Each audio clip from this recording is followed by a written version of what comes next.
There are fewer things in baseball more exciting than watching a triple play. They range from the routine 5-4-3 to the 4-6-5-6-5-3-4 triple play, which the boys in the Bronx turned back in 2013. But there's a new contender on the books. 3 of our favorite things are all coming together. National Hot Dog Month, Ballpark Buns, and the Baseball Hall of Fame. Ballpark Buns, America's favorite bun, is celebrating National Hot Dog Month with the Fame On sweepstakes. The lucky winner will get a VIP experience at the Baseball Hall of Fame in Cooperstown, New York, plus $3,000 for travel. The VIP experience includes behind-the-scenes and after-hours access to an amazing institution that keeps baseball legends alive. And don't forget to keep your summer rolling with Ballpark. Perfect for grilling, tailgating, parties, and more. Ballpark hot dog and hamburger buns deliver fresh taste and outstanding flavor. With 5 varieties of buns and rolls, make Ballpark Buns part of your next meal and watch the crowd go wild. To enter the Fame On sweepstakes, go to ballparkbuns.com/fameon.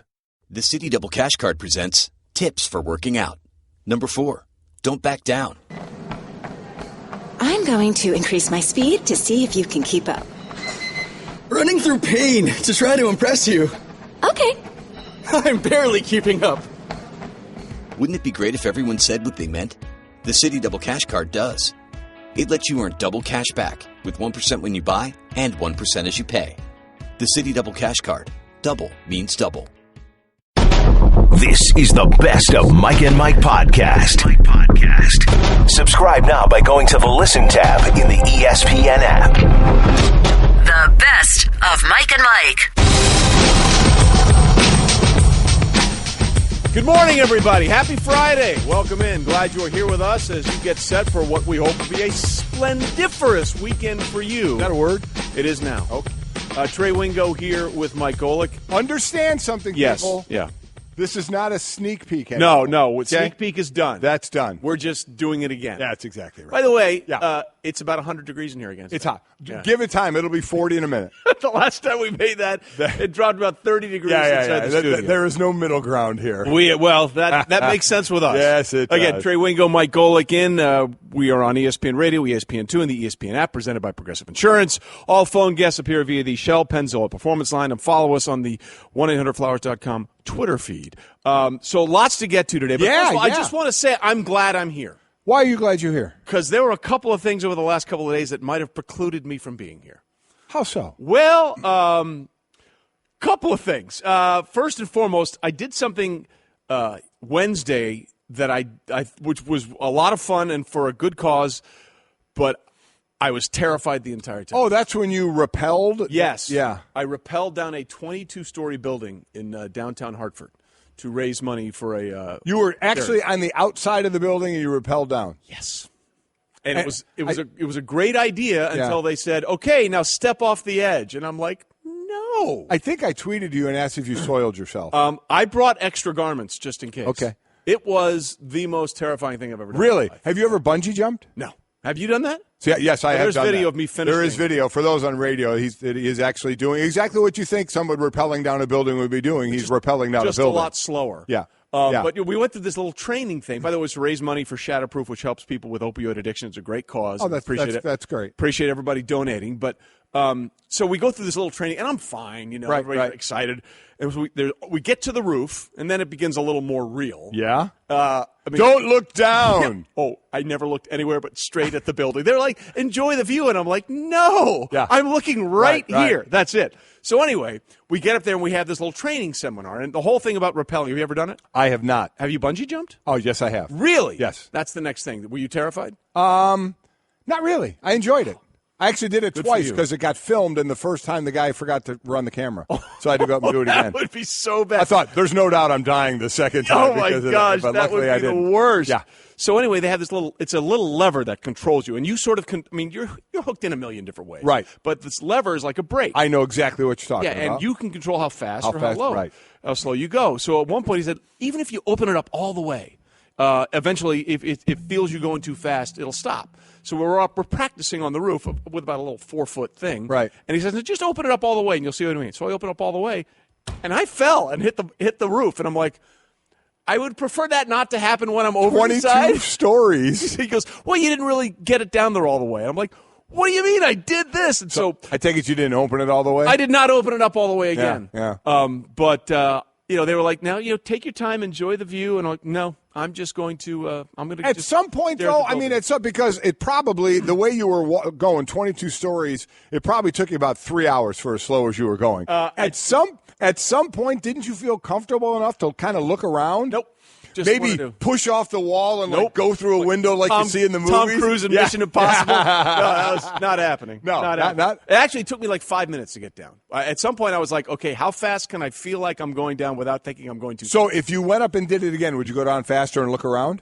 No, I think I'd take more time and maybe look around a little bit. Okay. Because I was like, just do this. Just focus on getting down the hill. So that's a cool thing. That's a cool thing. I've never quite seen that as a way to raise money. Yeah. Because you try and raise money in all kind of different ways, but that's pretty cool. It was good. It was a lot of fun. You? Thank you. So I'm happy to be here with you. And then, of course, I was didn't get much sleep last night either.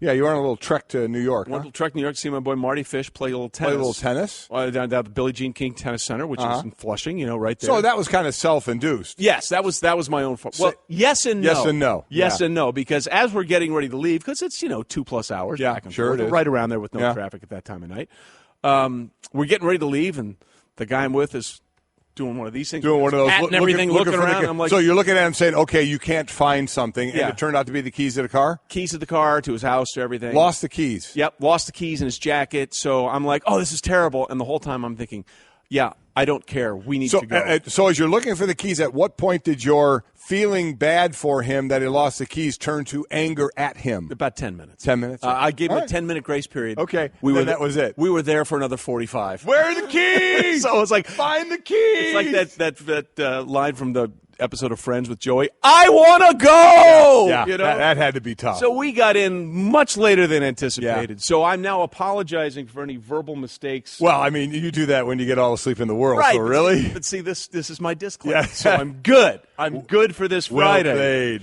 So anyway, glad to be here on about 30 minutes sleep last night. So we're in good shape. So that seems like a good place to start. Off the top. There you go. Well done. We are rolling. Mm-hmm. And the Nationals are rolling. Tied a franchise record with 8 home runs as they beat the Brewers 15-2. They became the sixth team in baseball look history. Who's screwing up now. Sorry. You have that effect on me. To have 5 home runs in an inning, first since 2006, and the Brewers, they hit 8 home runs overall. Harper and Ryan Zimmerman had 2 each. Here's who I feel bad for. The Brewers pitcher, this kid was making his first career start. Hey. I call him kid. I actually don't know how old he is. Hembo. Michael Blazek. His first career start. Well, I guess if you're going to come in with a blaze of glory. That's it. He went out with one. He became the first pitcher. Again, his first start. In his one start, he became the first pitcher in baseball history to allow 5 home runs in an inning and the 9th pitcher since 1900 to allow 6 home runs in a game. So he's in the record book. Wow. So he's in the record book. Oh, man, that poor kid. Well, That's a bummer. You know what, though? You know what that means? Yeah. It's going to get better. Yeah, it can't get much worse. It can't get much worse. Wow. And you're in the record book. He's 28 years old. And it will turn around for him. Off the top. We continue.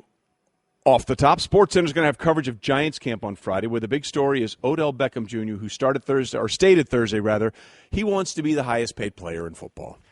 Yeah, we'll talk about this. We will a lot. I mean, yeah. His option was picked up. There's a lot to get to here. Let me just say, he will be the highest paid wide receiver. I think that's a very strong statement, yes. But he will not be the highest paid player. I believe that is also true. In football. He won't get the leap that he would have to make, and then what that would do for other wide receivers. Teams don't want to start going down that road of setting a new mark for wide receivers.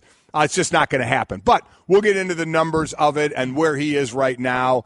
They did pick up his 5th-year option. He's going into his 4th season, so technically 2 more years. But I have a feeling they'll get the deal done next year. I think he'll be the highest-paid receiver, but it's not going to be the money he wants as the highest-paid player in the game. And I think it's great that he wants to be the highest-paid player in football. Okay, yeah. I want to play golf like Tiger Woods in 2000. Yeah. Not going to happen. I wanted to be one of the greatest football players to ever play the game. And you... Well, I see what you're Unless going. You played some Tecmo Bowl. You were killer in career Tecmo Bowl. Skyrocketed in you Tecmo were Bowl. Killer in Tecmo Bowl. So, again, we'll talk more about that, but what you want and what you get are usually 2 completely different things, and you have to be satisfied with where you end up in the middle. Off the top. More football. And it's, by the way, It's nice that camps are going on. We got more teams reporting today. It's a wonderful time of year.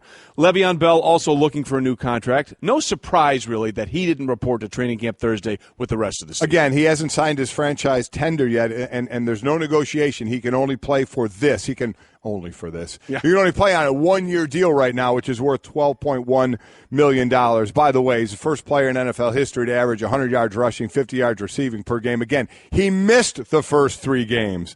Dude is the best running back, for my money, in the game. He wants to get paid like a number 1 back and a number 2 wide receiver. Remember when Jimmy Graham tried that? Correct. His Twitter handle went against him. Yeah, it was a wide receiver, but he was a tight end. So he's going to get paid a bunch. At what point, I don't know, but he'll set the mark for running backs as well. And quite honestly, I don't think there's anybody, no coach in camp that is really too bummed that Le'Veon Bell is not in camp right now taking any hits. Well, that's it. You were 100% right. At the end of the day, it's better for the Steelers that he's not there right now. It really is. The only other side of that is, sometimes when you miss some camp and you come in, especially a running back, it can have those hamstrings or those quads. Remember, Joey Bosa came in after a holdout last year at hammy, though went on to have a monster year. That's the one thing you do worry about because it's tough to prepare for football if you're not in there getting ready in football shape. But he's been around, I think, even though not forever, long enough to where they're like, we're fine if you can miss a little bit of time. I think that he knows how to get himself in shape, and I think that they're at the end of the day, they have to say what they have to say. But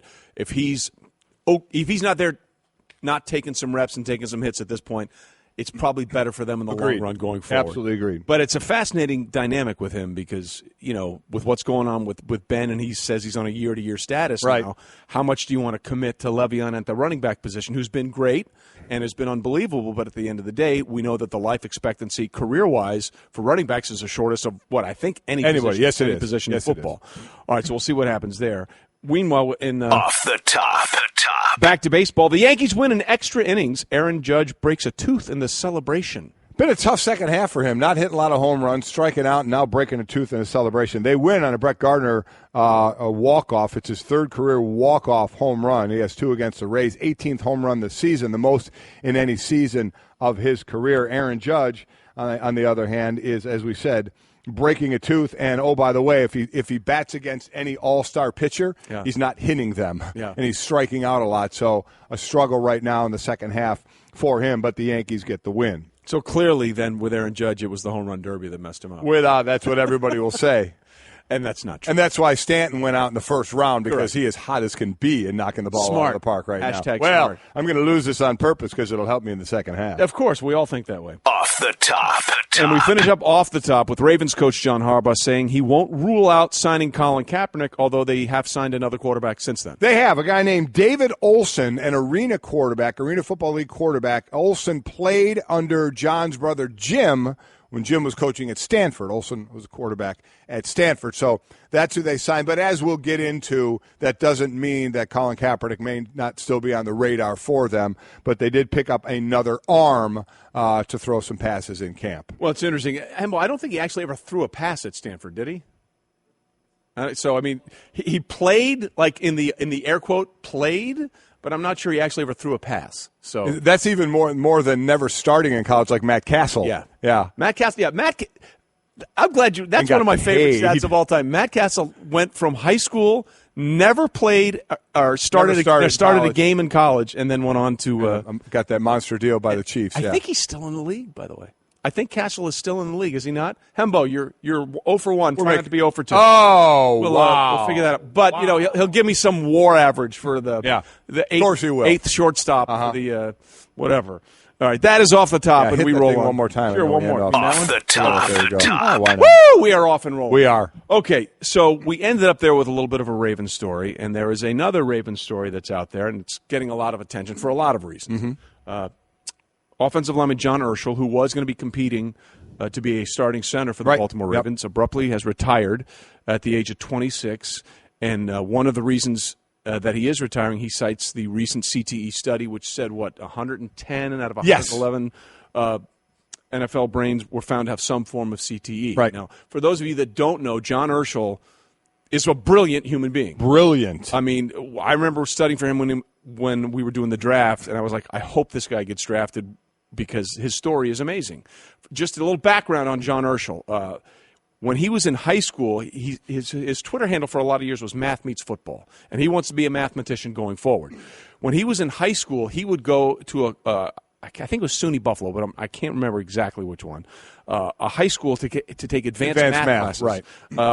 At a local college. And obviously he's a big guy. So other students in college thought he was a college student, not a high school student. So he ended up tutoring college students as a high school student. Right. So then he went on to play at Penn State. Right. And at Penn State, they had a schedule set up where it reminded these guys are available for practice these days. These guys have classes these days. And for Urschel, there was a separate color-coded category. It was a different color than he can practice or he has class. And it was a code for he's teaching class. Yeah. So John Urschel taught class at Penn State. An outlier on every form of the scale that you could possibly be on. He wants to be a international chess champion. He does a bunch of that stuff. He's just a really fascinating guy. He really is. And so for him, you know, the idea of not being able to use his brain to its capacity, I think, was a really, really big deal. And, you know, he had a concussion last year or 2 years ago. I can't remember which one. And he said, you know, it took him – he went through the process of it took me 3 weeks to get back to where I was cognitively thinking the way I was before and all this kind of stuff. So for John, on an outlier who had a plan, and I think that's the thing, like whether it was you, Mike, or anybody – people need to understand that football is an entry point to the rest of their life when they play. And they have to look at it as that and not the know-all, end-all. And unfortunately, not many of them do. You go in and you think, this is my life. I'm going to play for 15 years. Yeah, and then I'll worry about what I'm going to do after. And then that's a mistake a lot of athletes, pro athletes make, is preparing for that next life because you're going to have one. Now, in this day and age, depending on who you are, you can make enough money to where you could really, you know, have your own choices on what you want to do. But as far as John is concerned, listen, based off, I know you looked at that article, and we've talked a lot about that article, and how it was even Ann McKee, who did the study from Boston U, said it was a biased sample of the 110 out of 111. Because you're not taking – I mean, people are giving you the brains because, hey, we think there's a problem. So we understand that going in. We've gone through this discussion, and we'll continue to go through the discussion. The bottom line is I keep saying, and people yell at me when I say we need more study, yet every smart doctor out there is saying the exact same thing, yet everyone wants to yell at me when I say that. I won't yell at you, I promise. I appreciate that. But one thing you get is, and here's the biggest difference, you're talking about pro athletes, see these guys are old enough to make their own decisions, but then you bring it back all the way to youth football and the next group on through. It's two different groups that we're talking about. The pros can make their decisions, and guys have made decisions to walk away from football at under 30 years old. Now, listen, if you made it to 30, that's a hell of a career. Correct. The average is you get out at 21 years old, and the average is 3.5 years. Do the math. You're 24, 25, and your career is over. John is 26. I believe, yes, and decided to walk away. And we've seen others decide to walk away. We've seen some former players say, I wouldn't play again, or I wouldn't let my kids play. We've seen other former players say, I do it all over again, and I let my kids play. I'm in that category. Someone asked me that after that latest article came out, and I said, read the entire article. Read other articles. I said, yes, I would play again. My kids played, and they're old enough to make their decisions, and they said they would play again. So everybody's in a different camp, and that's the thing about it. You can look at everything, take it all in, ingest it, and make your decision on that. John has walked away, but the bottom line about John is to put the focus back on what you said. He is an extraordinary person. If you haven't seen a lot of – the one place you maybe have seen him, he was in the headphones commercial with J.J. Watt. Yes, that was him breaking down on the board. Yeah. Breaking down on the board when Watt was putting the noise-canceling headphones on so he didn't have to hear him. We want to get him in here because I'm going to do this right now. Yes, please. When I was in all in it, when I was in 7th and 8th grade, 6th, 7th, 8th grade, and you were killing it. 5th, 6th, 7th grade, that area there, I was, save for one person, the greatest flashcard race person there was. Here we go. Okay, math flashcards. Yeah. All right. So we would get up, all the guys would be on one side of the room, girls on the other, and you'd go through the guys and go through the girls, and I'd win every time. Every time. Trey, every time. That's because you're good. Okay? That's because you're good. And then the winning guy would go against a winning girl. It was always Debbie Kaufman against me, and she always beat me. So it was the goal. Everyone knows the goal of Kaufman rivalry. A split second every time she would beat me. I couldn't get past it, right? But I can beat John Urschel. Really? I want to take him on in flashcards. Now, you know I love you. Yeah. And I'm a big believer that you can do almost anything. Appreciate you set that your mind very much. To. Including the 19 and a half hot dogs that you're going to do in 10 minutes. Not going to do it. Yeah, you're going to do that. Okay. I think I feel much stronger about you doing that than beating John Urschel. It's simple math. I'm not talking about any kind of equations or anything, okay? What do you think is going to make him now it's less speed. to do simple speed. math? You don't think he can't do simple math? 9 times 3, 27. Okay, great. 9 times 4, 36. 36. There it is. Okay. Yeah. So I'm anything, division, multiplication, minusing. We're going to set this up. Minusing. Plussing. Otherwise known in English as subtraction. Minusing and plussing. Or addition. Along with timesing. I could beat him. Right. I'm challenging you, John Urschel. You come in the studio here, we're going to race in flashcards. I will play you in checkers. It's a good thing. Not chess. It's a good thing that we're not doing an English thing here. It's what? For you, for math. It's better than math. I bet I speak gooder than him. Yeah, minusing. I'm going to minus that from your resume. Mike and Mike presented by Progressive Insurance. Last year, over 3 million drivers switched to Progressive. Call or click today to find out if you could save. And we're not diminishing the idea thing, but of this, but John is an outlier. And yes, he is. There's no way to get around it now that there is a connection between football and CTE. The question then becomes, where is that line? Right. Where can we delineate? And how much does that factor into whoever you are, whether you're a parent or a player, in your decision to play or not to play? And that's a choice that no one can make but the individual parents and at some point the players when they're on the That's exactly right. And that's where we are, and that's just what information do you go to? That's why I said I feel for the most right now is, listen, these professional athletes can make their own decisions. Correct. Just as John did. But it's the parents of the young, boy or girl that's 8, 9, 10 years old. What do? I read this article that says this. I read this article that says that.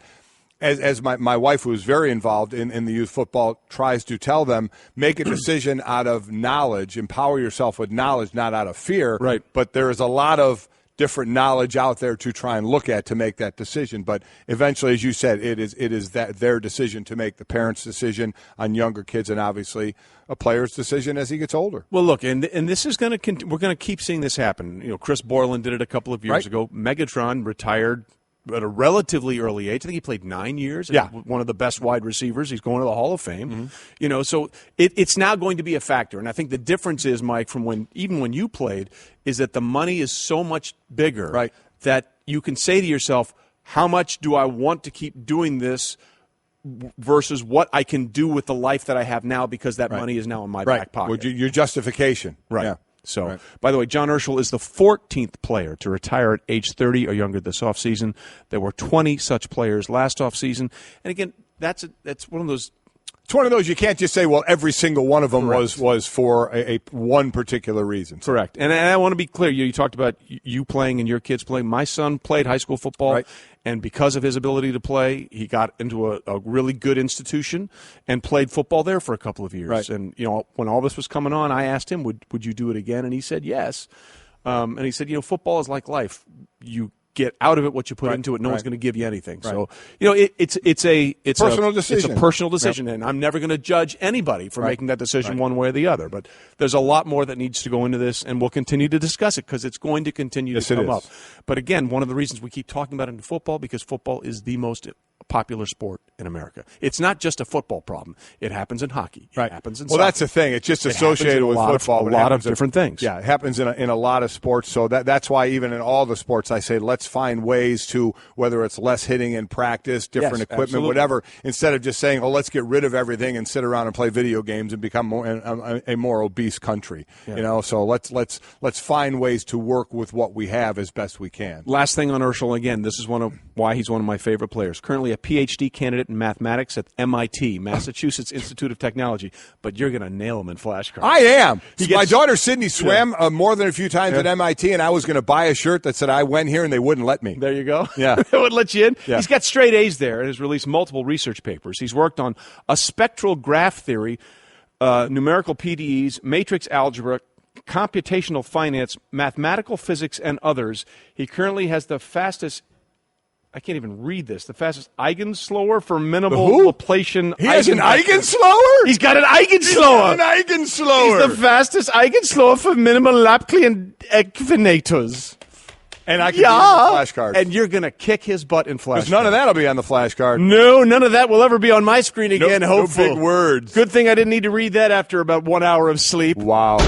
The best of Mike and Mike. Don't forget to tweet us at the 1-800-Flowers.com Twitter feed. A couple of those real quickly. You had talked about the cool thing you did, raising money. You rappelled down a 22-story building here in Hartford. So we were asking people out there what's kind of the wildest thing you ever did like that, maybe scariest thing. Yeah. First thing, guy tweets in, Derek, talk back to my mom. That would be terrifying. Don't do that. That would be bad. Now, the second guy. Blue? Yeah. Blue, you're my boy. Our boy Blue? You're my boy. If you're on video, that's me rappelling. If you're seeing on the that's me falling down a building. Yeah, carefully. sliding down a rope. He said ran up on an adult bear. Ran up on an adult bear. That's just stupid. Well, it is. Now, I'll say we don't have the full story. And Blue, we love you.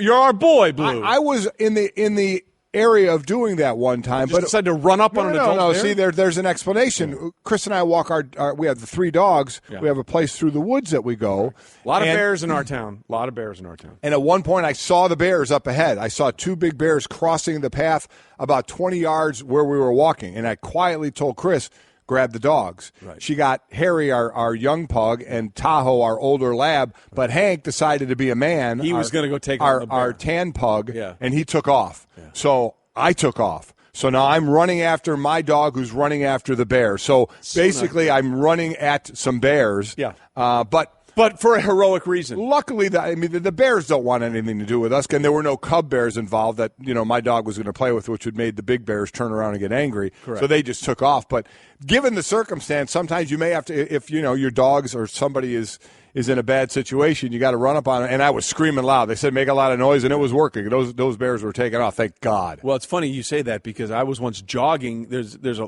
thing called Rails to Trails in Avon, which is where we live, which is great. And there's it's an old railway that they turned into a running trail. And I'm jogging along the trail, and I'm like, wow, that is a big dog up ahead. Yeah.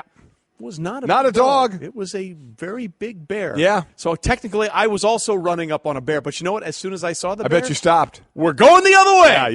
Yeah. We are turning this puppy around. Direction, no doubt about it. Yeah. So that was our situation. That was that. So you're running up on a bear. You got that.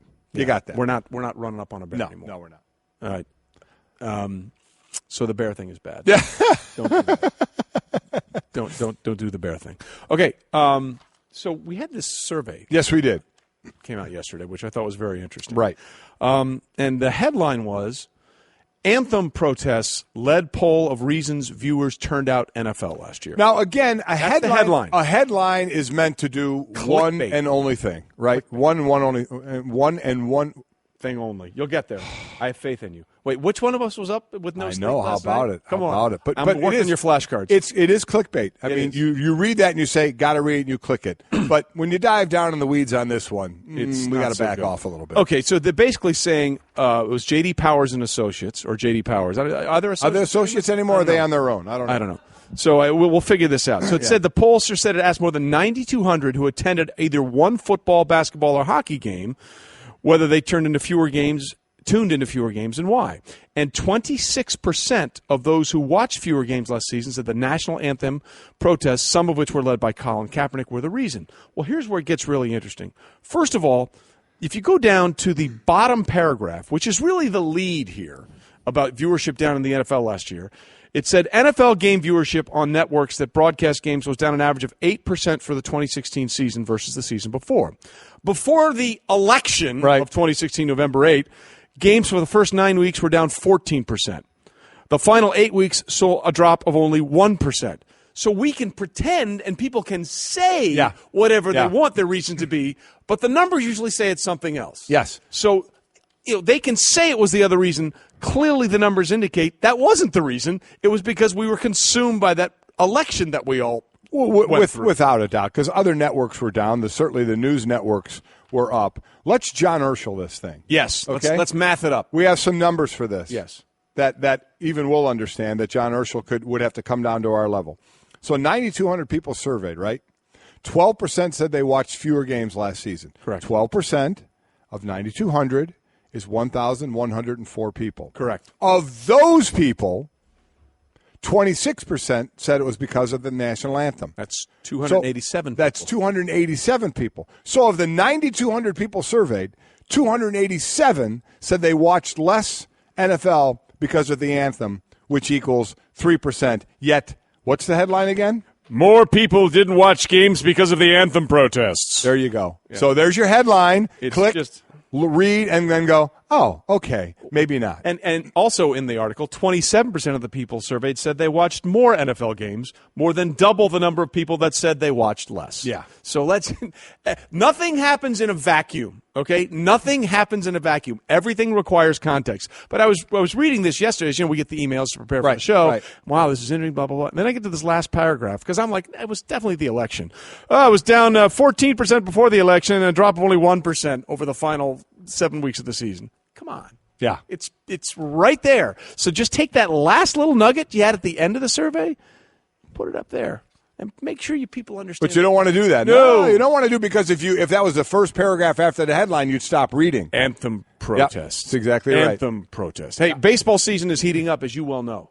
And tune in tomorrow for the Dodgers as they host the Giants, presented by Ballpark Buns. Coverage begins at 3 p.m. Eastern on ESPN Radio, ESPNRadio.com, and, of course, the omnipresent ESPN app. So, look, we're not saying that some people didn't legitimately not watch. We're not saying that. Absolutely, we're crunching the numbers in a very John Urschel way. It's John Urschel Day. It's John Urschel Day. Yes, it is. Every day is John Urschel Day. There you go. Every day is John Urschel Day. And I will beat him in flashcards. You will not beat him in flashcards. Yes, I will. Now, how are these like the big flashcards? No, they're like four, like the giant poster size ones? No, not giant posters. Everybody knows what flashcards are. You just flashcards. You just flip them and you just race. It's about speed. Yeah. Simple math, speed. I will take down John Urschel. 12 times 4. Huh? 12 times 4. 12 times 48. There you go. I didn't hear what you said at first. Okay. 36 times 42. I can't do that. No. That's 7,403 times. What are the Hemble? What are those eigenvectors that Urschel did? Yeah, we need to Hemble. That's the show. The rest of it, you need to look up what eigenvectors are. It's something John Urschel does really well. Yeah, and fast. Whatever an eigenvector is. Sure, but he's very good at it. Yes, he is. Nobody eigenvectors like John Urschel. I can't eigenvector. I can't even say the word. No. But you're going to beat him in flashcards. I am going to beat him in flashcards. Well, I'm not challenging him in eigenvectors or spectrographs. I'm not sure of many things. Yeah. I'm almost 100% certain you have no chance. I know the odds will be against me. You want to make some money, put it on me, because I am a flashcard guru. May the odds always be in your favor. Thank you very much. This is the Best of Mike and Mike podcast. Well, Greeny, we're halfway through another baseball season, and we're really seeing some players who stand out as winners. Kind of like business travelers who win at business by staying at La Quinta Inns and Suites. That's because you can put your La Quinta Returns loyalty points to work on the spot with instant free nights. Just drive up with no reservation and instantly redeem points for a free night that same night simply by using the La Quinta app. It's like hitting a grand slam. With an app instead of a bat. Well played. Prepare to win at business by learning more about instant free nights and check out the summer rates at lq.com. The best of Mike and Mike. We are talking to each other. Yes, we are. We are sitting here having a conversation, right. Sometimes people would say we might be talking at each other, but we are talking with and to each other. Yes, we are. So we are accomplishing something that Kyrie Irving is not able to do right now. Doesn't seem to be. No. Doesn't seem to be. He's not talking to anybody. Nope, not to his teammates. Anybody that's trying to get a hold of him. He has gone radio silent. He has gone dark. So, obviously that came out after we've talked about the idea of him maybe wanting to be traded, and that's Straight Talk Wireless here, brought to you by Straight Talk Wireless. Best phones, best networks, no contracts. So what's going on here? What actually is happening? Let's listen into what Tom Haberstroh had to say about Kyrie remaining silent. If you look back in April 2016 against the Atlanta Hawks, there was this clip that's gone viral where LeBron James is basically treating Kyrie Irving like a child on the bench, screaming at him, poking his finger in his shoulder, and Kyrie's just standing there looking straight ahead. Like he's that teenager who doesn't want to hear from his dad. And LeBron James was not happy about it. That was telling to me. Of course, we've seen that with Mario Chalmers and Dwayne Wade in Miami. But Kyrie Irving, man, he was an all-star starter before LeBron James came to him. And he obviously wasn't hearing that at that time. And now he doesn't want to hear it at all. Apparently, Jason Lloyd reporting from The Athletic that Kyrie Irving's not even taking calls from the Cavs right now. It's bad. Are you kidding me with that? I'm not the reporting on Tom, but if that is truly what is that kind of thing is upsetting Kyrie, Get over yourself. I've said this the other day, and we don't know everything down deep of what's going on. We don't know. A lot of people don't think LeBron and Kyrie actually hate one another. I'm sure everybody has disagreements, but we're not there every day. We don't know. But, you hear reports about this and about that. And if I think it was Hembo that brought it up. We were talking before the show one time. Kyrie is a product of the AAU world, right? Yes. Where you roll the ball out to the best player. We just saw it with that LaMelo and with Zion Williamson, two of the top recruits out there, and the amount of people that showed up there. How many basketball people said that basketball is horrible in AAU, but you have these stars, and look at the draw, so you have people that are tuning in. So part of the AAU crowd was so many basketball players just dislike, where Kyrie forever has just been, you do your thing, man. Right. Nobody's yelling at you. You do what you got to do. So if it really is that he doesn't like the fact that he gets berated occasionally, or that his name came up in a trade talk, and he thinks he should be in the untradeable mention, then I'm with you. Get over it. Then get that in your contract. But I don't know that. But man, the more you hear about it, you hope that's not it. And I don't want to tag anybody with that. But oh my gosh, if it's just you can't take somebody saying something to you, or your feelings got hurt because your name was put in a trade, that just blows my mind. Well, and then the lack of communication. I've been yelling this all along. How can adults? And he's 25, so he's an adult. Okay, he's been in this game 6 years. You're a pro. You're an adult. What is this not talking to anybody? I never understood that. Well, that's also the difference between what the sport you played in football and I think in a sport like basketball, where there are one or two guys that dictate the entire team, really, in that sport. Whereas football is much more of a tangent of people working together, whether it's 11 guys on offense or 11 guys on defense. But you're right, and look at the bigger picture, for God's sakes. Here's the thing I don't understand about this Kyrie wanting out. You're playing next to arguably the greatest player of a generation. You're playing on a team that is pretty much guaranteed to make you to at least the conference finals and get to the finals every year and have a chance to win. Yeah. As our friend Herm Edwards says, you play to win the game. It seems. So why would you want to break that up over something that seems, if that's the case, something fairly insignificant? Because let's go back and look at Kobe and Shaq. They won 3 straight titles together in the early 2000s, and then Kobe had to be the man, and Shaq was standing in his way of the development of his game, and they split up. Shaq went on to win 1 title with the Heat. Kobe went on to win 2 more with the Lakers.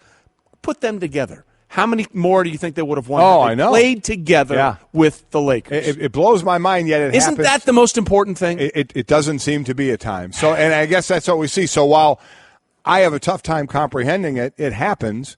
And we see it happen at times, but it doesn't mean I'll ever understand it. And I don't know if we'll ever know the true reasons of all of this. I have no idea. But to not just have a conversation, even if you're allowed to, is that the fear of not having a conversation, that you might disagree? Yeah. So what? You may disagree. That's the whole beauty of a conversation. Everybody knows where everybody else stands instead of everybody guessing about what everybody's thinking out there. So I don't get it. So now, again, we go by the reports from our insiders because, they have the connections that Kyrie isn't taking any phone calls from anybody, that he's just kind of putting his foot down and saying, this is what I want. And the bottom line is, Kyrie doesn't have a lot of leverage. He's got he has 2 more zero years, leverage. 2 more years and on he his doesn't deal. He has nothing in his contract about a trade clause or anything like that. So he's got 2 years and then a player option. So unless they're worried about chemistry and don't want to bring that into the mix, or he may not be a professional. I mean, it's what a mess it is. He has about as little as leverage as you can have as a superstar player in the NBA these days. The best of Mike and Mike. We continue this morning, and ladies and gentlemen, can we bring him in now? Can we bring him in now? Just pan back if you're on the TV side and soak into the dulcet tones of Jim Trotter. Wow. Trotz is here, NFL insider extraordinaire. Look at if you're on TV, we got a little aqua blazer going today. It's here nice. We go. Thank it's you. like we could almost, we're working off each other. Absolutely. Like a little mint green thing going there. Golick went basic black, which is very nice. Yeah. Slimming. That's how I roll. That's how you do it. And we're glad to have Jim Trotter back with us this morning. Lots to get to with you, my man. But let's start first and foremost with one of the reasons you're here. You did this deep dive on Jerry Jones for his Hall of Fame induction, which we will both be in Canton next week. We're looking forward to that, our little annual soiree out there that we have a good time with. Jerry Jones seems like a player, a person, Jim, that we know everything about. Right. He's been there ever since that opening press conference. We're going to get involved from the jocks to the Sox when he bought the Cowboys back in 1989. What did you learn about Jerry that was interesting to you that you really hadn't thought about before this last little interview? Yeah, Trey, for me it's more of when you have these people who are great at what they do, whatever the profession, I'm always fascinated by what makes them tick. Why do they see the world differently? Why do they see business differently? And so with Jerry, he's such a character that I wanted to find out as best I could what were his motivations? Where do these philosophies come from? All these different things. And with him, they go back to North Little Rock, where he grew up, and the dinner table above his family's grocery store, and all the lessons he learned from his mom and his dad. And so when you watch him today, if you know his background, everything that he does is tied to those lessons that he learned at that dinner table. And so to me, that was fascinating. Then I learned a little bit about his family and his love of family and how close they are. I didn't know, for instance, that when his daughter went away to college to Stanford, that he bought an office space out there, and his wife literally went to some classes with his daughter Charlotte. That's how close they were at Stanford. Or she was in the classroom? She was in the classroom. Or when Stephen... But the daughter was really stoked about that. I had to say, Mom, give me some space. He said she tolerated it. Yeah. Or Stephen, his first day at the University of Arkansas, comes back to his dorm room after practice, and Jerry's sleeping in the bunk bed above him because he wanted to be there for his son's first day. Those sorts of things. That's what he's all about. Yeah. That is where is the line in talking to others, with the organization about him? That line of he's very, involved he's too involved as an owner, where an owner maybe should be, heard a little bit less. Look, the reality is, Marty Schottenheimer taught me this. Ownership has its privileges. So regardless of what Jerry does, if anyone thinks it's too much, he's the owner. He can do what he wants. But I asked Stephen Jones, I said, what's the biggest misconception about your dad? And Stephen said that he's a dictator. And he said that Jerry, and this kind of threw me too, that Stephen refers to his dad often as Jerry, because, I think if I called my dad by his first name, I might be on my butt. But he said that Jerry takes input from everyone.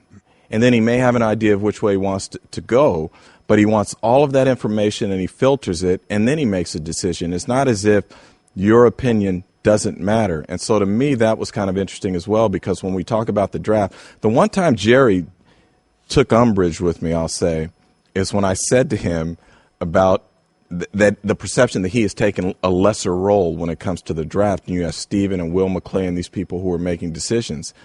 And he didn't like that very much. In Jerry's own country way, he tried to put me in my place and correct me that, no, he's still involved. He has always been involved, and the ultimate decision does rest with him. Well, as former President Bush once said, I'm the decider. Yes, sir. Yeah, there's no question that Jerry's the decider. And again, Jerry, one of the class of 2017, that includes Kurt Warner, Jason Taylor, LaDainian Tomlinson, Kenny Easley, Terrell Davis, and the second pure kicker, Morton Anderson, going into the Hall. Love that. Jan Stenrud. That is very cool. We've had Ray Guy break through. A couple years ago was the first pure punter to go into the NFL Hall of Fame, or the Pro Football Hall of Fame, rather. Right. But there are other issues with Jerry, Jim, unfortunately, besides just his Hall of Fame enshrinement. Sure. There's a lot of stuff going on with this Dallas Cowboys. The Lucky Whitehead thing, there's no way you can spin it as this looks good for them. It turns out to be a total disaster. And he is now saying that he is completely convinced that there was nothing with Ezekiel Elliott's allegations of domestic violence before he actually played in the league. Although there's still, according to Adam Schefter and many other insiders, there's going to be some sort of penalty. What is Jerry's position on this? Why is he so clear? Look, Jerry is nothing if not transparent. You know what he's about. Yeah. Jerry will tell you he grades on a curve. The greater the player's talent, the greater his tolerance for their missteps. What I found fascinating with the Ezekiel Elliott situation is that he has essentially painted both himself and the league into a corner without here. question. When you come out and you say not only is there no evidence, there is no he said, she said. As I understand it, Roger Goodell is deferring to Lisa Friel on this, and that's part of the reason this investigation has taken so long. And so now if they do come out and discipline Ezekiel, to me, more than in any other case, you've got to present the evidence now that shows that something actually happened, because here you have an owner saying There's not even a he said, she said in this case. So however this plays out, to me, it's going to be great theater going forward, until there's a resolution. Well, that's what Jerry loves more than anything. Oh, he loves that. He loves that. He loves the drama. A couple of other things going on in the world of the NFL as camps get going. Any chance, do you think Odell Beckham Jr. becomes the highest paid player in the league? No.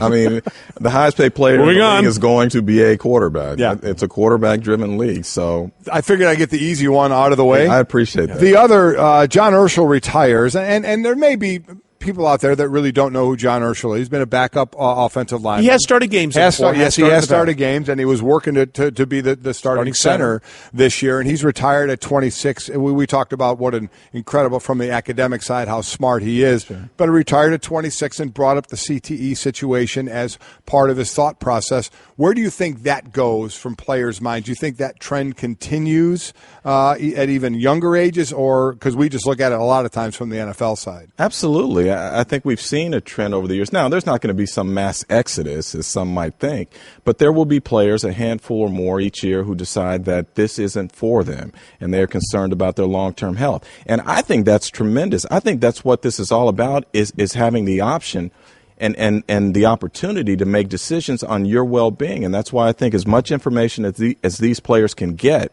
about CTE, about health issues, the better, so that they can make informed decisions about quality of life for themselves, not only now but going forward. Well, that is the thing. I mean, look, we're seeing a lot of people. Chris Borland did it. Megatron retired a little earlier. At the end of the day, our former colleague Merrill Hodge always said, just understand what your parameters are. Right. Understand what your options are. Absolutely. And John Urschel is a guy who had bigger things that he wanted to do. He came into the league knowing that, look, this is going to be fun, but this is also going to be fun for me. And at some point, those two lines are going to mesh, and there's going to be a crossing point where if I go this way, I may not be able to do this way anymore. And he's at that point. But we do have to sort of deal with the reality that this is something that many generations of players, and Mike, your generation, never really thought about. And this is something else that players now are thinking about more actively and proactively, which I think the NFLPA has done a really good job with. And not only for themselves, but their children. I remember I was at the Players Association meetings 2 years ago, and I went around to a bunch of the player reps, and I said, do you have kids? And if you do, will you allow them to play contact football? And I was surprised at the number of guys who said, yes, I will allow them to play at some point, but up until a certain age, and usually it was middle school or high school, they are going to have them play flag football and not contact football. So clearly they're giving a lot of thought to this, not only about themselves, but their children going forward. Yeah, about when they're going to start. Sure. And youth football has started the thing this year called rookie football, which is kind of in between flag and 11-on-11 tackle football. So I think that's good to add another level. Let's end this on kind of an interesting, humorous maybe note. You live in San Diego. I do. Is Phillip Rivers really going to commute from San Diego, keeping the family there, got a lot of kids, isn't going to uproot everybody, going to commute to L.A. every day? It's not L.A. They're they're training in Costa Mesa. So from Phillip's house to Costa Mesa, depending on what time of morning he leaves or what time in the afternoon he comes home, he might be able to get there in a little over an hour. He's going to have a driver. You know this. You leave so early in the morning that he's likely going to miss a lot of the traffic. And I know in California we have a lot of traffic. I was about to say the non-rush hour traffic is 3 to 4 a.m. No, it's easier. It's pretty bad. He will go early, and I'm sure he will come home late. But you have to know Phillip, and Phillip puts family first, and therefore he is going to do as much as he can to not disrupt their lives. And so I'm not surprised that he's doing this at all. But it's not like he's making a 3-hour drive every day. I'll tell you what I'm surprised about. Kobe Bryant. Yeah. One word. Helicopter. Right, just chopper it up. I mean, seriously. Yeah, but let's be real here, Golick. NFL money and NBA money is quite different. But you know what? Phillip Rivers is making some pretty good coin, though. Kobe Bryant was making some great coin. Yeah, no, that's true. How about this? Hey, agent, get him a helicopter. Get him a helicopter deal. It's exactly Hi, I'm Phillip Rivers. Family's important to me. That's why I trust Aviation One. They get me from Costa Mesa back to San Diego twice a day, every day. Do you have to go with that twang in your voice? He's from North Carolina. He's from North Carolina. Jimmy Sexton, are you listening? Yeah. There you go. Oh, yeah. I think Jimmy could make this happen. I think so. Let's be pretty clear. The deal I'm fairly certain Jimmy Sexton could find a way to make this work. So, Phillip, Jimmy, you're welcome. Yeah. Trotz, always good to see you. Thanks, man. The piece, the SportsCenter feature, this Sunday, Jerry's World. about Jerry Jones and the world that he's created for the Cowboys, and we will talk about your floppy hat. He has the greatest golf floppy hat. Yeah, you were of all saying, time. yeah. It's enormous. Multiple. You lost one of them, right? I did. So we had to go back and In get Canton. several. Yeah. Yeah. In Canton, Ohio. You haven't lived until you've seen there Trotz you go. in that floppy golf hat. Brother, good to see you. Thanks, man. If we don't see you before, we'll see you in Canton, Ohio, coming up just a little bit. The best of Mike and Mike. Okay, Kevin, for the grand prize of $1 million, what color is the White House? I know this.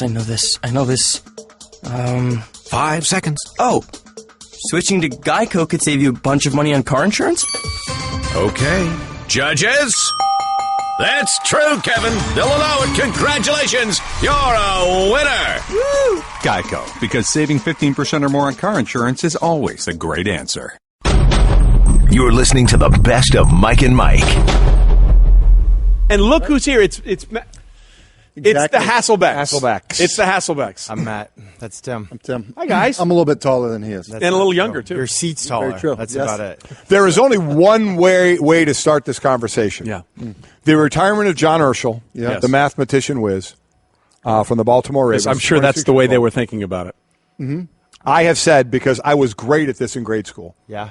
flashcards. Yeah. That I can beat him in You know math, what? I've math always flashcards. thought that about you, Yeah. actually. Mhm. I'm great at multiplication, plussing, and minusing. Plussing and Okay. minus. Or addition and subtraction, as it's known in How English. are you guys in flash? Did you guys do flashcards Yeah. going through your school? We before sure you- did. Yeah. We sure did. Definitely Did you do them flashcards. at I always BT? felt like I was good at the sevens because I was always playing like touch football in the front yard. Right. So like the sevens I had down, the sixes and the eights, And back then, nines. PATs were gimmies. Well, there you go. Not like today. Wow, so Well, we're we got getting back to that. That's good to know. 7 times 4. 7 times 4, 36. 7 times 6. No, 20. Wait, Get out. Get out. Out. See you. out now. No, you didn't. Get out. No, you didn't. Get out. What'd I say? You said 36 on 28. 7 times Mike Davis. 4. What? No. What was that? Oh, Dang. we're getting the Did ball and say we're that. scoring. What? All right, so. Hey, sometimes you swing and you miss, Trey. Sometimes But you know what? it's I big love the swing and- fact that you didn't even think, you just went. He did. He did. It's 36. That's That was awful. What's 100 plus 4? Well, I mean, Satchel Page. seriously? What weighs more? 100? Wait, how's it go? Tell you what. Why ton of bricks for a ton of flowers. Yeah. It's live. It's live. Sadly for you, it is. All right, so we're glad you Well guys done. are here. If nothing else shoot. for that, Yes. 7 times 4. You know what's is funny? I took 36. my SAT prep classes at MIT. So Did when they- I heard did that they he's stick? doing not really. I think I might have skipped. Did the you classes. really? You did go there, yeah? I really did. Yeah. I really did. It was like $20 taught by students, but it was kind of like getting coached by a Hall of Famer. It was just like, yeah, just block him and put him on the ground. And Like, they can't yeah. really Doesn't explain really it, help me. And they don't understand why you don't Yeah, get it. like right? I asked Brett Favre that question. I'm like, hey, how'd you know to hit the post right there? He's like, he was just running, and I just tried to get my arm on tape. Yeah. What does that mean? Show everyone how far I could throw it. I'm like, all right, that was not helpful. It's Thank the you. same Appreciate thing. that, Brett. It's the Thank same thing. When in Philly, our D-line coach asked Reggie White to teach us his, rip and kind of hump move. No. And Reggie did it for like 10 seconds, said, I can't explain it. I just do it. Or like, yeah, no kidding. Well, Yeah, that's why sweet. you're right. Yeah. That's why most great athletes tend Don't to make not coach- be good coaches Exactly because right. usually it's the grinders Right. that have to like go through repetition Means and all I'd be this a stuff. great coach. Yeah. You would be the greatest coach of all time. You would be the greatest coach we've ever had. All right, so we got more teams are reporting to camp today. I think the Jets, Raiders, Titans, and who else? Somebody else am I missing? Rams are all reporting to camp today. So it's that time of the year when everybody's sort of getting back into the swing of things. Do you guys have any great camp stories from like you getting back and seeing everybody for the first time in a long time and understanding the process has begun? I mean, for me, my experience was different, probably a little bit like yours, Mike, where it was like, you go there, you're excited to be back, but you're also like, okay, I need to make this team. I mean, I think we focus so much on, so many of these guys that are stars and, are going to have great years, or they maybe just signed a new contract, or they're fighting for a new contract. The majority of guys that are going to camp, there's an element of fear for them in that they really haven't made any money since the end of last season, and they're trying to figure out, what do I have to do to make sure I stick on this roster? And What do I have to do to put you on this team today? It's like a used car. Yeah, sale, I mean, right? and listen, that's part of the deal. And you literally are fighting for your job every single day that you're there. And so I think that, there's just a variety of reactions and feelings and emotions for guys that are reporting to camp, whether it was yesterday, today, or in the days to come. Yeah, and if you're a certain guy, you get hurt, you're gone. Yeah, Like right. there was a guy, he had bad blisters And the trainers were like, yeah, you know what? You need to take a day off. And he's like, I can't take a day off. Can't do it. I'll be gone. And like, these blisters are so bad. We got to just take one day off. One practice, not a big deal. He got cut. Yep. You know, like they need bodies. They need to protect their investments. And, you know, I think for me, it's like the irony is like, you know, sometimes like star players can sort of, do these crazy things to their room, like, hey, I'm going to get a flat screen TV in my room, or I'm going to take 2 twin beds and push them together and make a king bed. Right. Like, I'm big time. And it's just so funny, like, the things that you do to get, like, the perks, which is really, like, no perks. You know, I mean, you might get, like, a mini fridge in your room, and you slip somebody, like, a $20 bill, like, hey, can you get me a mini fridge? You've made it. You have. You're on top of the. You have arrived. But it's sort of funny. Like, I was across right. my last year in the NFL, I was playing with the Colts, and I'm across from Adam Vinatieri, who's like seniority plus seniority. Like, he gets every perk you could possibly get. He had a mini fridge. He had his, not a laptop, but a real computer set up, and in the big bed. And it was just like, wow, he's really made it. He's made it. He's getting the perk. He's safe. You know, that's the other thing about it is the more years you get in the league, you start, as camp's going on, and you start to get to know some people. You also know that guy doesn't have a chance. That dude's going to get cut, you know, and it can get tough, you know. I'm with you, though. You know, you try and have to make the team, but once you feel a little bit secure, you know others that aren't. And it gets tough. You know, it gets tough because you see guys grinding it out, trying to live out their dream, and it's not going to happen. Going back to, I think, my second year with the Green Bay Packers, I'm roommates with, it was my first year, I'm roommates with Rick Meyer. And we're competing. I mean, I don't know if he knew we were competing. He was the second string, you know, he was competing for like the second string quarterback. Right. And I'm going to be I forget the numbers of it, but we'd sit there and there was like one channel on the TV and it'd be like the Green Bay Sports and they'd be like, in the backup quarterback battle today, Rick Meyer threw a tip ball that got intercepted. And I was like, good night. You know, I mean, luckily for me, he was super cool about it and like the most unselfish guy ever, still willing to like help a young guy. But I remember what it's like, you know, someone knocks on the door and you're like, oh no, I really hope that's not someone here to fire me. Well, as you all know, I did not play in the NFL, but we all knew that. Thank you. I do have one of the greatest training camp stories of all time. It was when the Rams were training at Western Illinois University up in Macomb, and this was the year after Tony Banks, the former Michigan State quarterback. You're laughing because I know you have had so many Tony Banks stories off air on NFL Live that this could go a number of directions. So, you know, what was the dog's name? We're getting there. Okay, we're getting there. So, you know, Rich Brooks was the one that you know, made him a starter as a rookie, and Rich was fired. So it was Dick Vermeil's first camp with a brand new coaching staff, and Tony Banks, the presumptive starting quarterback for the Rams this year, shows up. And he's unpacking his car, and he brings out a dog.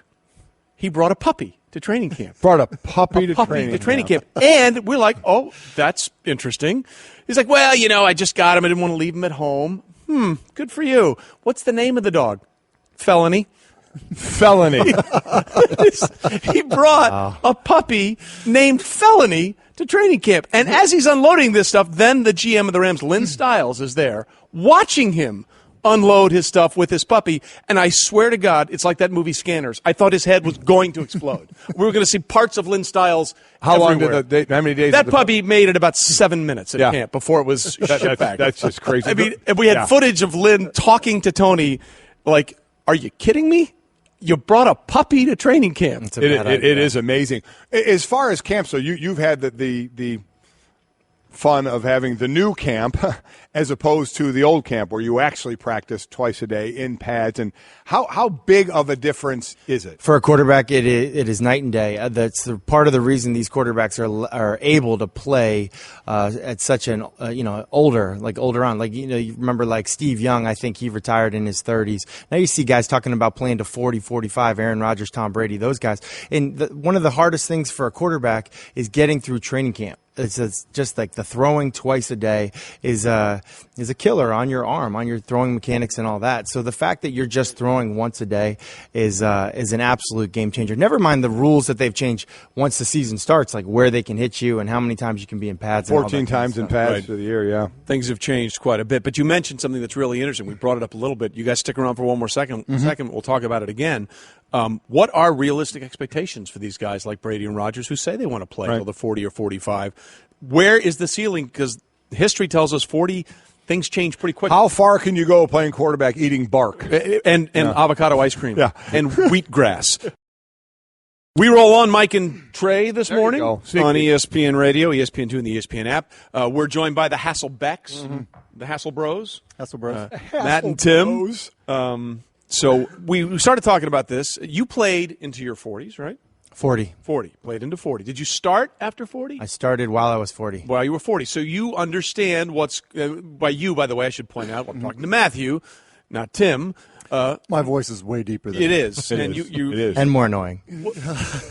welcome to their daily lives. Can't miss the brother So stuff. the question we were talking about is Tom Brady is going to turn 40 next week. His 30s began with a first 16-0 season, ended with the greatest comeback in Super Bowl history. In between, he threw the most passes for the most touchdowns and the most yards, was a two-time Super Bowl MVP, two-time league MVP, and a two-time Super Bowl winner. So his 30s were pretty good. Basically a Throw in for a slacker. kicker, he married a supermodel. So his 30s were pretty good. The question then becomes, as someone who has played the position at 40, Matthew, what's realistic for him going forward? Whatever he wants. And what I see in him and where I think this game is changing, you see quarterbacks who are finding different ways to improve their game off the field. You look at his nutrition plan. Like, I don't know if any of us could do that. There was a writer, Greg Bishop, who tried out his nutrition plan for, I think, 3 weeks, lost 16 pounds, and he didn't have 16 pounds to lose. How he recovers. He's, sleeping in recovery pajamas. I mean, there's things that he's doing to try to... Sleeping in recovery pajamas? Yeah, Oh, yeah, I bought them. The hyperbaric chamber? No. Actually, I have them. I have no idea if they work or not. They're very comfortable. Really? But I have no clue if they help me. I don't know. I'm wearing recovery. But here's a guy that's at the top of the top, right? Yeah. He's competing. He's not competing against the other quarterbacks in the league. He's competing against himself. and He's what competing done against in the history past. right now. That's Right, what he's exactly. And so I just think it's really up to him. If he's motivated to keep it going, to keep it rolling, and I don't see any reason why he wouldn't, short of an off-season surgery, which those types of off-seasons, you kind of look in the mirror and you're like, what am I doing this for? But short of that, I don't see why he would stop. So from your guys' position, because at quarterback, was there a point in either of your careers from when it started to a point where you noticeably knew your skills were diminishing? Physical skills. Yeah, for me, 100%. I mean, there were times where, reaching somebody on, a slow developing, play action play became more of a challenge. When you had to throw it further and you weren't able to, always get behind, the football and really launch it, that became a challenge for me. The other thing, quite honestly, for me, felt like training in the offseason and not injuring myself as you were trying to get ready to make it through a training camp. Matthew referenced, throwing twice a day back then during training camp. For me, that was always going to be the biggest challenge. It was like, how can my arm make it through camp without just being completely dead? I've absolutely right around 30 felt. If I had just been training the same way as everybody else, then I feel like I would have felt that way. I'd never felt that way, but I was very, very intentional about finding different ways to train each and every year, or finding different ways to work on mobility or elasticity or, whatever it might be. And I just feel like I was fortunate to be around guys who helped me improve in that way. So you were a cutting edge kind of guy. You look for I will say this. The edge. way you trained was definitely way different than the way I trained. And when we would get together in the summer, it was kind of like it was always different because there was stuff I wanted to do versus there was stuff that he wanted to do. I wanted to throw more than he necessarily wanted to throw. You wanted to throw and you wanted to power clean, and I was doing like other type stuff that I'd see, I'd talk to maybe like a Drew Brees. I think Drew Brees is a guy that's like way ahead of everybody else with recovery type stuff and how he trains. And I think I put it going back to his shoulder surgery. Remember he had that shoulder surgery and did the rehab in Alabama with Dr. Andrews and Kevin Wilk and those guys. And he kind of got on a path. I did some stuff in Canada. I worked with I did different things. But Aaron Rodgers is doing that kind of stuff. Obviously Tom Brady. And I think you got to get better at what your weaknesses are. And I think also for me, we had a bunch of GM changes and coaching changes throughout the end of my career where they were bringing in people to try to replace me, and it was like sink or swim. Right. And I'm in a quarterback room with young guys all the time, and it's like, hey, these guys are pretty fast, pretty athletic. You can't get slower. You can't get worse. And I probably was getting slower and getting worse, but I was working at it. Right. You're a big power clean guy, huh? Well, you know what the thing is for me, like the traditional I love the surprise stuff. in your voice there. Yeah, I mean it's a little insulting actually, but many quarterbacks going there. No, it's not. It's I'm going to go clean. For me, a lot of times I would do what the strength coaches for the team were asking you to do. Right. And that stuff, quite honestly, as much as people want to think that it is, that really isn't the cutting edge stuff. It's Tom Brady has gone away from the team's You're right. strength coaches and found his doing own. his own Absolutely thing. right. Well, You're he right. is. And look, it'll be a fascinating thing to see because only one quarterback over 40 has won a playoff game, and that was Brett, or even started a playoff game. It was Brett Favre. He was 1-1. You guys are always cutting edge. See on Sports Thanks, guys. NFL Live. You know what else is cutting edge? 7 times 4. 7 times 4. 37. There it is. You're listening to the best of Mike and Mike. Dominique Foxworth. Which, by the way, I always thought, and I've told you this is one of the greatest names of all time in football. Because it just, Dominique Foxworth. Yeah. Rolls right off the tongue, does it not? Though anybody you played with called you Neek, did they not? Yeah. College, it was Neek. NFL, it was mostly Fox. The funny thing is, since I've left professional sports, people are less creative. So once I went to business school, they started calling me Dom, and I was like, who the hell is Dom? He's the Italian guy down the street. Yeah, exactly. I always think of like the Sopranos, like there's some underboss named Dom. And like since I've been working here, people start calling me Dom. But you and Trey and like the other Mike, people who I think are closer to the sports things, they still go with Neek or Fox. So it's a weird thing. I still don't feel right when people call me Dom. No one's ever called me Dom. That's people in my neighborhood. Yeah, that's exactly right. Fun. I'm looking over my shoulder. I hear Dom. Exactly. By the way, of course, he's hosting First Take today. Also on the Morning Roast, 9 a.m. Sundays. By the way, just so I'm clear, the Morning Roast, that's a tribute to coffee, right? That's what that is? I guess. I don't know. It's one of those things when you're naming shows, and I've heard you guys talking about naming a show. Where to be determined. Yeah. It seems very important at the time, and then afterwards you don't really care. But yeah, the Morning Roast is a tribute to coffee and the fact that we just make fun of it. We roast each other all morning is essentially what it does. So it works on two levels. But you're right. It's a little bit of a after it's finally done, you're like, why did we waste so much time thinking about that? Yeah. What matters is the show good. Marketing. If the show's good, if the show's good, then people will think the name is great. By the way, we'll get into obviously the CTE thing, but a great article you wrote about the union and decertifying unions, and with the NFL. CBA coming up in a few years, but also what NBA and baseball are going through. It was a great read. It really, no matter your opinion on it after it was just you really dissected it extremely well. Because I think when most people think, wait a minute, no union, that's crazy. But when you kind of break it down and realize, it made me think again about when I struck in '87, and then with Reggie White's name on the to become free agents, and we got free agency.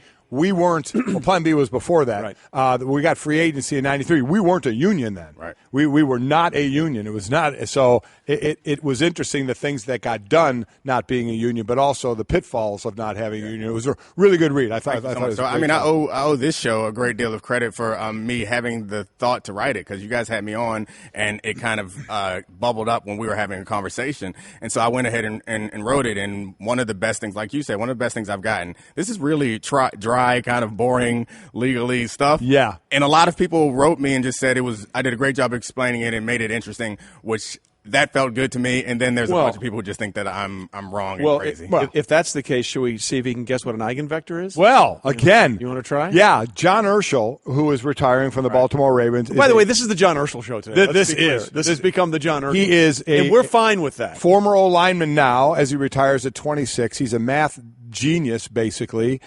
Some of his publications, we can't pronounce the titles of them. But eigenvector became the big term today. We still don't know what it is. Well, sure we do. In linear algebra, an eigenvector, a characteristic vector, or a linear transformation is a non-zero vector whose direction does not change when that linear transformation is applied to it. More formally, it's a T-linear transformation from vector V over a vector field F into itself, and V is a vector and V that has no zero vector. Then V is an eigenvector of T, or if T is a scalar multiplier of V. There you go. I don't understand why you guys have very easy. You didn't give me a chance. You asked me, and I was going to hit you with that. You know why? Because I knew you knew it. Okay. I knew you knew it very much. So I just Dude's unbelievable, and I'm challenging him to a flashcard contest. My money's on you. Thank you very much. I mean, you focus on a particular area. If it's just like random, if we're going to go to anything mathematic, then maybe I go with him. Done. But I know you have a reputation. I for being do. A Thank you very much. Monster. See that? And I think I think the money is probably on Urschel, which makes it perfect for me. I'm coming in on you. We're making money. You're going to make a Good bundle. Odds. The only problem is he's got Debbie Kaufman lined up. That was as his teacher? As a teacher. The girl that used to beat you in grade school all the time. Always. Okay, one of the reasons we're bringing up Urschel, obviously we love eigenvectors, but he's retiring in part because of the new study of CTE that came out. 110 of 111, I think, NFL brains they studied had some form of CTE in it. And you have now come out and said, knowing what you know now, you would not have played. Right? Well, I didn't say that I would not have played. I said that I'm not sure. You're not sure if you would have played, and you're not going to let your son play. No, yeah. I have 3 kids. One boy is 4 now, and I don't see the point at this point. It's not worth the risk in my mind. It's very unlikely that my son's going to go to the NFL.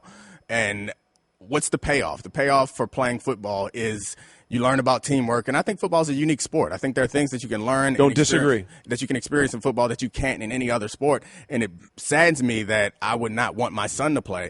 But the payoff is you can learn and play this unique sport that's unlike any other sport.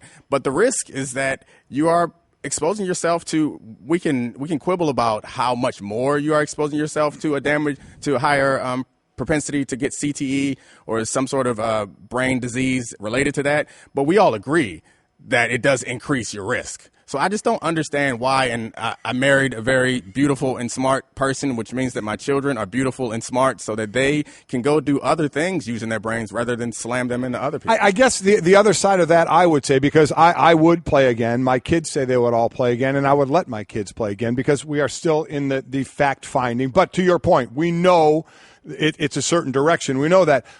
An issue I have at times is we only talk about football. So if your son goes into soccer, there are more soccer players who play football, and so more soccer kids that get concussions. Right. So what if your kid wants to play lacrosse? Are you not going to let him play lacrosse? What if he says he wants to play hockey? Are you not going to let him play hockey? I guess we're only doing the study, it seems, about football here, when if we did a study about hockey, if we did a study about lacrosse, boxing, MMA, soccer, that we'd still find a number. So Where's the line of risk? So you think a risk of here is football. So is it a little less here? So I'll let my kid do that because it's a little less. So I guess that would be my question on the other side. I agree. So I would go back. If I had things over, I would do it again because of the life that is provided for me. Right.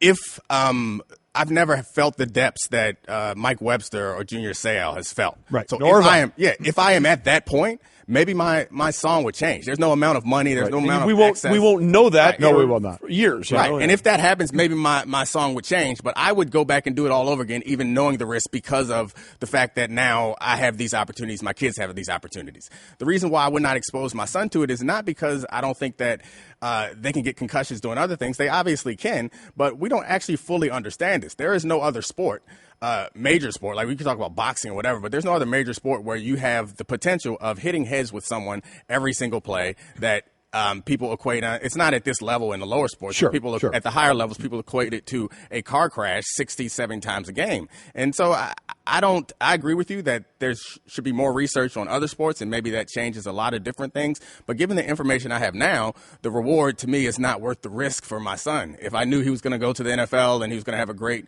career and then he could end his career sitting up here with Trey and Mike, I would say you take that risk because you can sit with Trey and Mike. Well, however, aim higher than us, please. So we don't know the full risk yet, but you're saying you just wouldn't take it. So I asked this of who was it? Louis Riddick. I asked, and I would ask it of you because it happens to me, and I'm sure it would happen to you.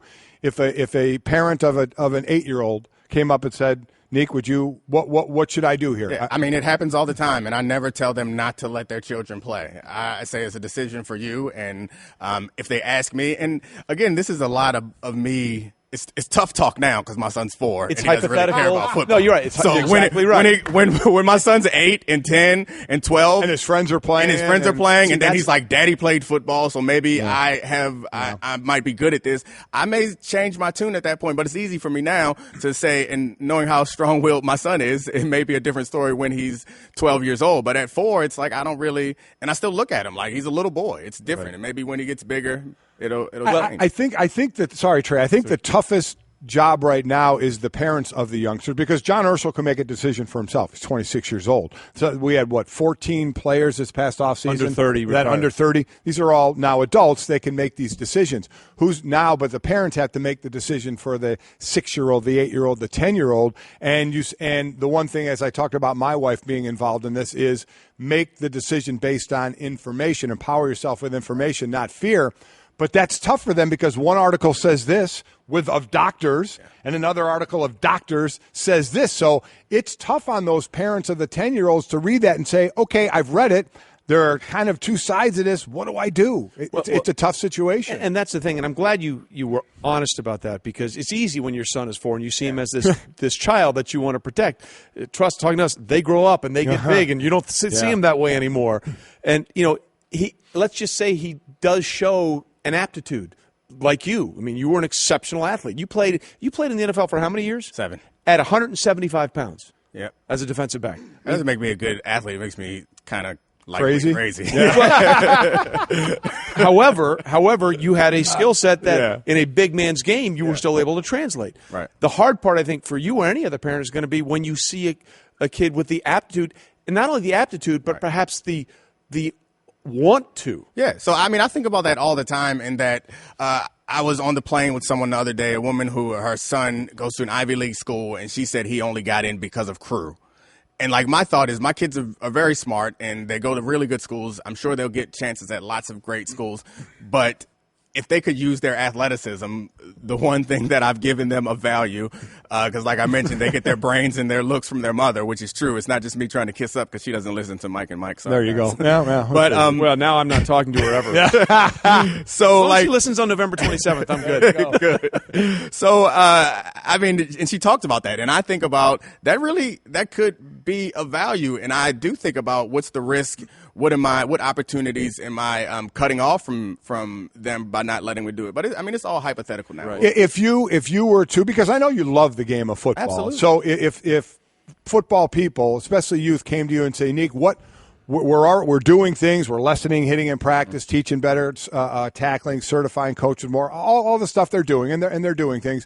If they asked you what would be a way something you would do to help this game sustain the way it's been and help improve to keep kids playing this game, what would you tell them? Yeah. So first of all, we talked about how it's a super unique game, and it is a very cerebral game. And it's the ultimate team sport. It is. The ultimate. It's the only. If you think about basketball and soccer and lacrosse, they're kind of the same game, and everyone plays defense, everyone shoots, everyone passes. Football is the only one where you have to rely on other people, and that's something that's hugely valuable. But to fix the game or to make the game safer is not something that I can tell them what to do, because we don't understand what's making it dangerous. So if it's these big knockout blows, we can make rules around limiting the big knockout blows, but I don't know that we can make any rules around. You have to fundamentally change the game. The sub-concussive blows. Right. If it's just like linemen coming off the ball every play, if that's and I know that some people, there's a belief that some people are more predisposed to experiencing those things, and if we can figure all those things out and we can do tests and figure things out, I would feel